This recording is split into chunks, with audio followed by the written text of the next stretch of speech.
Hi everybody, it's Robert Earl out here at the Eco Ranch in far west Texas, minus Cascade the Wonder Dog. He's out here, but I can't have him in here because in here is you're in the garden and I'm in the extension to the chicken nursery. Now, it was very important that I have this. I only built the thing for 200 birds maximum. I have 300, so we needed more space. It worked out real good anyway. In my previous video, I did a video on the honor roll of our work exchange guests, and at the very end, I introduced my videographer and our latest work exchange guest, Alex. Now, what I didn't say was what Alex was doing. I said what everybody else did. Well, here's what Alex was doing. This wall wasn't here 2 weeks ago. Alex took and built this whole wall all the way up to separate the extension of the nursery from, of course, everything else. So she put this wall in, put in these perches for them so that they have a place to roost at night. And you can't really see it over here, but she did the other wall, put the chicken wire up, got the wall up, also more roosts in here. She did this whole wall, including right here, bringing this up. This wasn't here before. And that was her job. Now, it doesn't sound like a whole heck of a lot, does it? I guarantee if you came here, you probably couldn't do it in 2 weeks. She worked really hard. I'll bet she worked harder and more efficiently than almost anyone that's been out here. That includes you, Cameron. Probably heads up even to both of you. But anyway, what's going to happen is Alex is now going to take the door down. The door to the old section of the nursery. We're going to take the door down and we're going to move it right here. So she's going to take it down and we'll put it up. I won't make you watch us do that. And we'll show you what when we release the 300, as I call them, or as Debbie calls them, the velociroosters, down into their new section. Hang in there. Let's watch Alex now. As she struggles with this, I'm going to tell you, I'm the one responsible. I taught her how to use that tool, so blame me.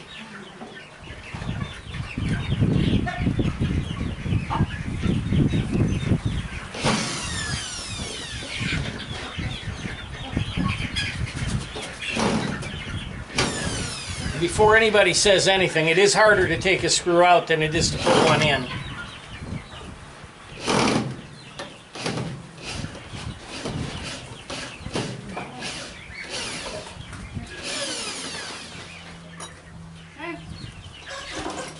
Can you move it? Yeah, door's off. Well, move it! Okay. She does that a lot. Okay, I'm done. No, you're not. Move it. There we go. All right, we're going to move the door. We'll be back. All right, guys, Alex and I got the gate installed.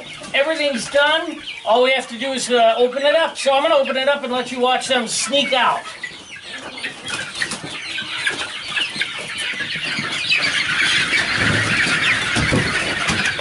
First, we take this gate out. I'll hand it to one of my assistants.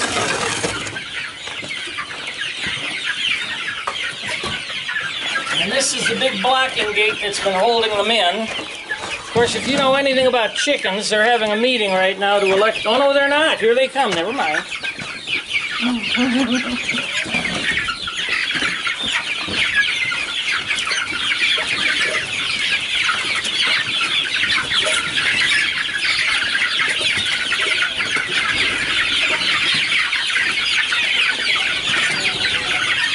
Now, I know they still look crowded, but that's a lot better. That's the way I designed it, was for the space to be like this. Remember, these are meat birds, and we're going to get into much, much more about them in the next video, which will be everything you ever wanted to know about meat birds, part 2, and we're going to put that out on July 3rd.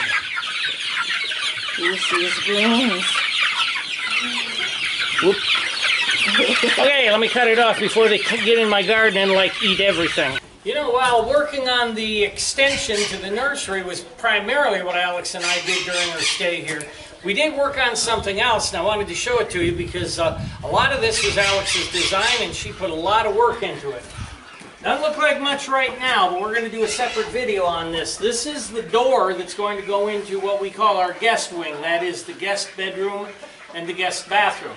I've already done the videos on that and shown you the door made out of pallet wood going into the bathroom itself. This door is also going to be made out of pallet wood. In fact, you're looking at the only new wood in the whole thing. And that was 2 2x6s and 1 2x12. Now that's all the new wood that's gone into this. The rest of the wood is going to be all reclaimed, recycled, repurposed wood from pallets.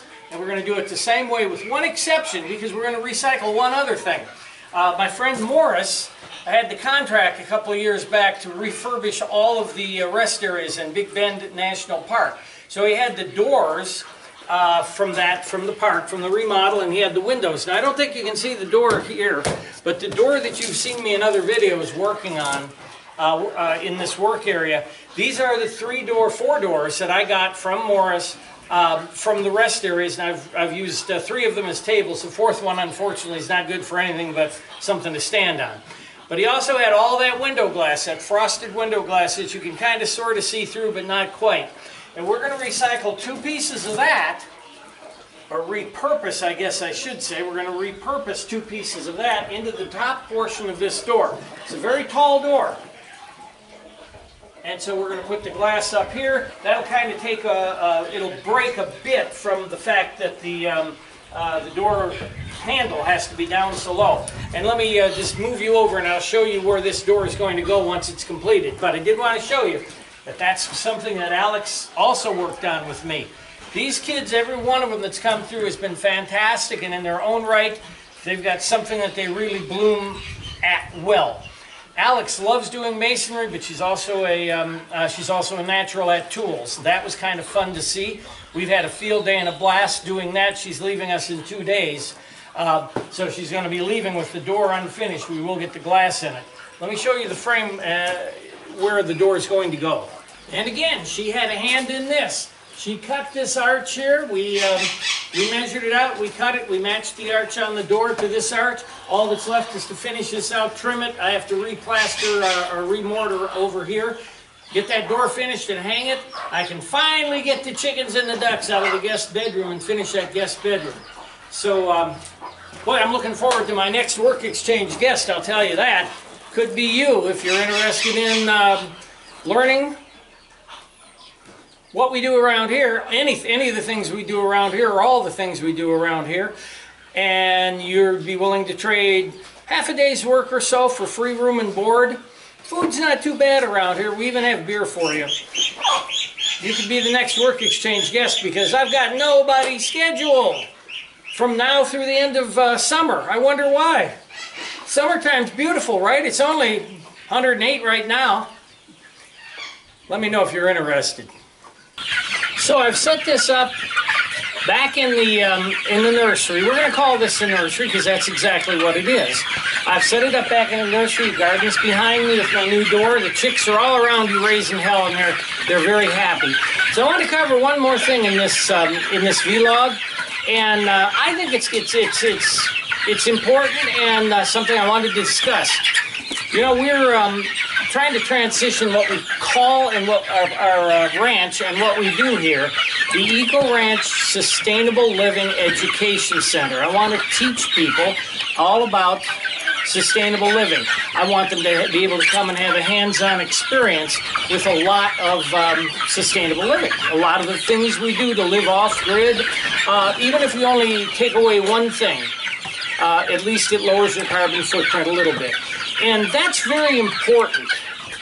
It's so important that we need to actually transcend politics with this. And I've been one, and it's no secret if you've watched any of my videos, that I've been extremely disappointed ever since the 2016 election. I've been disappointed on many fronts, and I've made it very clear. And that's fine. But I also run the risk of alienating the 43% of America that didn't vote the way I voted. And that's not okay, because 100% of America needs to know about sustainable living and what they can do in their own homes. So as we make this transition, I can't go back and eliminate all these videos and edit them, even if I wanted to. But what I can do moving forward is be as non-political as I can. You know, a very, very wise former president of ours once said that as Americans, we have more in common, more that binds us, than we have that separates us. And if I'm going to walk the talk, as I say walk the talk in my mantras, then I have to remember that we have more that binds us than separates us. So we have parameters for our government here. One end may be far right, one end may be far left. But we have parameters, and so long as we all think within those parameters, we're operating as the founders intended us to operate. So we have more in common to bind us than what separates us. And we should never allow anybody, no matter what politics, what side of the aisle they're on, what their agenda is, to divide us in the way we're divided right now. So going forward, unless it is a direct thing like, for example, Senator so-and-so is against solar panels, period. I don't care if the guy's a Democrat or a Republican or if he's an independent. I might call him out. But in terms of just general politics, I'm not going to talk about it, not going to discuss it here in the videos, not going to make a snotty comment. I'm just going to go forward because I feel that it's that important that we all work together to bind ourselves together to live sustainably moving into the future. Then it's important enough for me to make my politics, or for you to make your politics known. We need to concentrate on what binds us, what separates us. Let's settle that in the voting booth. We have a covenant with America as Americans. And that covenant is, we're going to live here, we're going to live within the parameters, and we're also going to accept what the majority agrees is the way we're going to move forward, or what the majority of the Electoral College decides. So we're going to move forward with what the majority of the people want. I am going to concentrate on what binds us together as Americans instead of the things that people want to separate us.